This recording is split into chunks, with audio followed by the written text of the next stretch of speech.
நான் நம்புறேன்.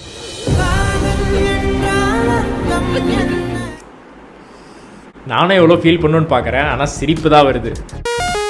இன்றைக்கி நம்ம பேச போகிற டாபிக் லவ். இன்னும் ப்ரிசைஸாக சொல்லணும்னா ரொமான்டிக் லவ். ஓகே, இதில் நம்ம 4 விஷயம் பார்க்க போகிறோம். ஃபர்ஸ்ட், லவ்னா என்ன, நம்ம லைஃப்பில் அதோட இம்பாக்ட் என்னன்னு பார்க்க போகிறோம். செகண்ட், லவ்வோட குவாலிட்டிஸ் என்ன, அதோட காம்பனன்ட்ஸ் என்னன்னு பார்க்க போகிறோம். அதுக்கப்புறம் லவ்லேயே வேறு டைப்ஸ் இருக்குது, அதெல்லாம் என்னன்னு பார்க்க போகிறோம். அண்ட் லாஸ்ட்லி, நமக்கு மற்றவங்க மேலே வர லவ்வை நம்மளால் கண்ட்ரோல் பண்ண முடியுமா அப்படிங்கிற கேள்விக்கு சயின்ஸ் கிட்ட என்ன பதில் இருக்குன்னு பார்க்க போகிறோம். In short, we are going to try to understand the psychology of love. Let's get started. நம்ம கொஞ்சம் ஹிஸ்ட்ரியை திரும்பி பார்த்தோம்னா ரைட்டர்ஸ், போயட்ஸ் மாதிரியான ஆர்டிஸ்ட் தான் அவங்களுக்கு ஏற்பட்ட லவ்வை ரொம்ப எலாபரேட்டாக டிஸ்கிரைப் பண்ணியிருக்காங்க. இப்போ நான் உங்ககிட்ட லவ்னா என்னன்னு டிஃபைன் பண்ணுங்கன்னு சொன்னால் நீங்கள் என்ன சொல்லுவீங்க? பார்த்த உடனே பற்றிக்கிட்டு வருமே, அதான் லவ்னு சொல்லுவீங்களா? இல்லை, அது மட்டும் இல்லை, அது கூடவே நமக்கு பிடிச்சவங்க கூட நம்ம டைம் ஸ்பெண்ட் பண்ணும்போது இவங்க எப்பவுமே நம்ம கூடவே இருந்தால் நல்லா இருக்குமே அப்படின்னு தோன்றது தான் லவ்னு சொல்லுவீங்களா? இந்த நாள் என் லைஃப்லயே மறக்க முடியாத நாள்.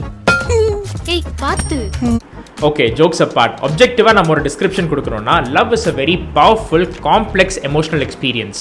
It involves care, closeness, protectiveness, attraction, affection and trust. நம்ம எவ்வளோ டீப்பாக லவ்வை ஃபீல் பண்ணுறோங்கிறது டைமுக்கு ஏற்ற மாதிரி மாறிட்டே இருக்கும். என்ன தான் நம்ம லவ்வை ஹாப்பினஸ், எக்ஸைட்மெண்ட், சாட்டிஸ்ஃபேக்ஷன் மாதிரியான பாசிட்டிவ் எமோஷன்ஸ் கூட ரிலேட் பண்ணாலும் நிறைய பேருக்கு இது ஜெலசி, ஸ்ட்ரெஸ் மாதிரியான நெகட்டிவ் எமோஷன்ஸையும் ஃபீல் பண்ண வைக்குது. பயாலஜி, கல்ச்சர், இது ரெண்டுத்துக்குமே நம்ம லவ் மேலே நிறைய இன்ஃப்ளூயன்ஸ் இருக்குது. நம்ம எப்படி ஃபீல் பண்ணுறோங்கிறத நம்ம ஹார்மோன்ஸ் டிட்டர்மின் பண்ணாலும் நம்ம அந்த ஃபீலிங் எப்படி எக்ஸ்பிரஸ் பண்ணுறோங்கிறத நம்ம கல்ச்சர் தான் இன்ஃப்ளூயன்ஸ் பண்ணுது. நான் கல்ச்சர்னு சொன்ன உடனே எதுவும் கான்ட்ரவர்ஷியலாக யோசிக்காதீங்க. கல்ச்சர்னா லேர்ன்ட் பிஹேவியர், அவ்வளோதான். மற்ற அனிமல்ஸை கம்பேர் பண்ணும்போது மனுஷங்களுக்கு ஏன் லவ் இவ்வளோ காம்ப்ளெக்ஸாக இருக்குன்னா, love is a survival mechanism. நம்ம ஸ்பீஷீஸ் டாமினண்ட்டாக இருக்கிறதுக்கு இது ஒரு முக்கியமான ரீசனாக பார்க்கப்படுது. ஓகே, அதெல்லாம் விடுங்க. Let's look at the components of love. இந்த விஷயம்லாம் இருந்துச்சுன்னா உங்களுக்கு லவ் இருக்குன்னு அர்த்தம் அப்படின்னு நான் சொல்லலை. ரொம்ப வருஷமாக லவ்வை பற்றி ரிசர்ச் பண்ண ஒரு சைக்காலஜிஸ்ட் சொல்லியிருக்காரு. இவர் பேர் ராபர்ட் ஸ்டர்ன்பர்க். இவர் சொன்ன ட்ரையாங்குலர் தியரி ஆஃப் லவ் படி பார்த்தோம்னா love has 3 elements: intimacy, passion and commitment. இன்னொருத்தங்க கூட க்ளோஸாக இருக்கும் போது நமக்கு கிடைக்கிற எமோஷனல் சப்போர்ட் தான் இன்டிமெசி. அப்புறம் ஃபிசிக்கல் அண்ட் செக்ஷுவல் அட்ராக்ஷன், அது கூடவே வர இன்டென்ஸான எமோஷனல் எக்ஸ்பீரியன்ஸை தான் இந்த இடத்துல பேஷன்னு சொல்கிறாங்க. இது ரெண்டுத்தை விடவும் கஷ்டமான விஷயம் தான் மூணாவது, கமிட்மெண்ட். இது ஏன் கஷ்டம்னு சொல்கிறேன்னா, it takes effort.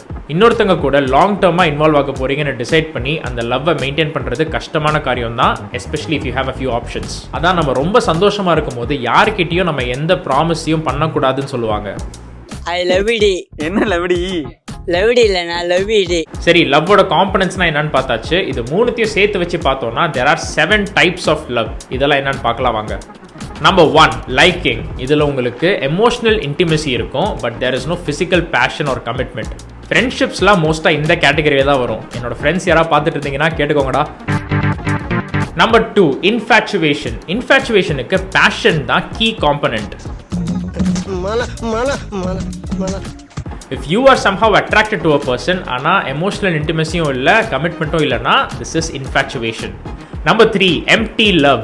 Empty biryani மாதிரியே இதில் பீஸ்லாம் இருக்காது, வெறும் குஸ்கா தான். It lacks both intimacy and passion. இதுக்கு ஒரு பெஸ்ட் எக்ஸாம்பிள் சொல்லணும்னா, drum roll, arranged marriage. 90s kids may disagree, but generally speaking arranged marriage has empty love, at least in the initial stages. இன்னொரு எக்ஸாம்பிள், சில பேர் அவங்களோட ரிலேஷன்ஷிப்பில் spark போயிருச்சுன்னு சொல்லுவாங்க.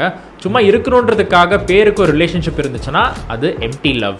இதில் எமோஷனல் க்ளோஸ்னஸ் இல்லை, அட்ராக்ஷன் இல்லை, ஆனால் கமிட்மெண்ட் மட்டும் இருக்குது, because the relationship is there anyway. Number 4, romantic love. உங்களுக்கு அட்ராக்ஷன் இருக்குது, எமோஷனல் இன்டிமெசியும் இருக்குது, ஆனால் கமிட்மெண்ட் எதுவும் கொடுத்துக்கலன்னா அதுக்கு பேர் ரொமான்டிக் லவ். என்னது, ரொமான்ஸ்க்கு கமிட்மெண்ட் இல்லையா? அப்போ கமிட்மெண்ட் இருக்கிற ரொமான்ஸ்க்கு பேர் என்னன்னு கேட்பீங்க. Please wait, I come to that. 7th type அதான். அதுக்கு முன்னாடி நம்பர் 5, கம்பேனியனேட் லவ். நீங்கள் கமிட்டடாகவும் இருக்கீங்க, எமோஷனல் இன்டிமெசியும் இருக்குது, ஆனால் அட்ராக்ஷன், பேஷன் இதெல்லாம் சுத்தமாக இல்லைன்னா அதுக்கு பேர் கம்பேனியனேட் லவ். ஒரு மேரேஜில் அப்படியே காலப்போக்கில் அந்த கப்புளுக்கு வயசாகி சப்போஸ் அட்ராக்ஷன் போயிருச்சுன்னா அது கம்பேனியனேட் லவ்வாக மாறிடும். Number 6, ஃபேச்சுவஸ் love.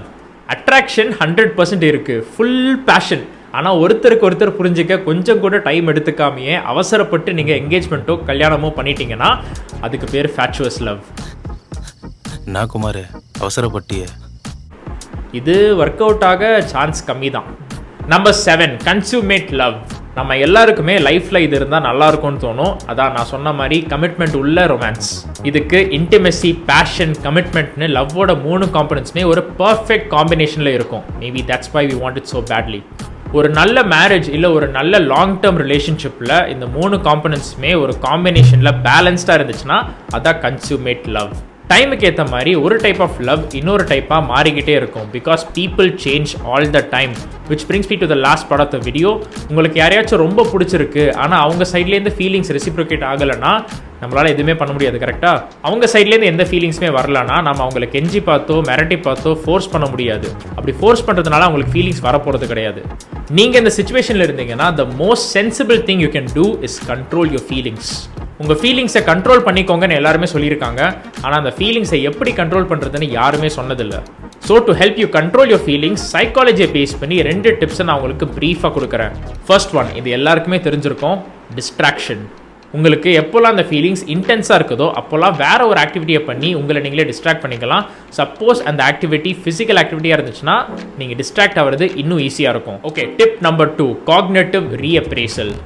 நம்ம தாட்ஸ்க்கும் ஃபீலிங்ஸ்க்கும் ஒரு டைரக்ட் ரிலேஷன்ஷிப் இருக்குது. நமக்கு ஒரு விஷயத்தை பற்றி நெகட்டிவ் ஃபீலிங் இருந்துச்சுன்னா அதுக்கு முன்னாடியே அதை பற்றி ஒரு நெகட்டிவ் தாட் நமக்கு இருக்கும். உங்களோட நெகட்டிவ் தாட்ஸ்லாம் என்னென்னு நீங்கள் ஐடென்டிஃபை பண்ணி நம்ம ஃபீல் பண்ணுற மாதிரியே அவங்களும் ஃபீல் பண்ணலங்கிற ரியாலிட்டியை நீங்கள் முதல்ல புரிஞ்சுக்கணும். இப்போ இந்த சுச்சுவேஷனை ஒரு ஃப்ரெஷ் பாயிண்ட் ஆஃப் வியூலேருந்து நீங்கள் பார்த்தீங்கன்னா you'll realise that this is not the end of the world. அவங்களுக்கு உங்களை பிடிக்கலன்னா நீங்கள் ஒன்றும் மோசமாயிட மாட்டீங்க. அந்த ஒரு ஆளுக்கு உங்களை பிடிக்கல, அவ்வளோதான். நான் இப்போ சொன்ன 2 விஷயத்தையும் நீங்கள் கொஞ்சம் யோசிச்சு பாருங்கள். நீங்கள் டிஸ்ட்ராக்ஷனும் பண்ணி காக்னேட்டிவ் ரீஅப்ரைசலும் பண்ணி உங்கள் சரௌண்டிங்ஸை கொஞ்சம் மாற்றி உங்களோட டெய்லி ரொட்டீனை சேஞ்ச் பண்ணிங்கன்னா you can get over them. It is possible.